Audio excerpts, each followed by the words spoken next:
नमस्कार मित्रांनो, आज आपण या व्हिडिओच्या माध्यमातून शिकणार आहोत की पक्षी आजारी पडायला नको म्हणून कुठल्या 2 गोष्टींची काळजी घ्यायची. तर सर्वात प्रथम मित्रांनो, पक्षी आजारी का पडतो? तर मित्रांनो, पहिली गोष्ट आहे, जर का पक्ष्याची इम्युन सिस्टीम डाऊन झाली तर पक्षी हा लवकरात लवकर आजाराला बळी पडतो.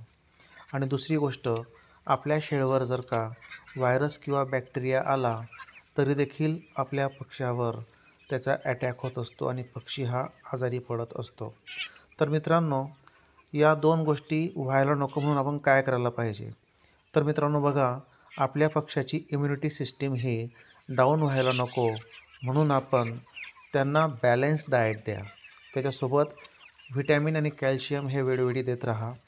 आणि सेकंड थिंग मित्रांनो, आपल्या शेडवर व्हायरस किंवा बॅक्टेरिया हा यायला नको म्हणून बायोसिक्युरिटीचं अतिशय तंतोतंत पालन करा.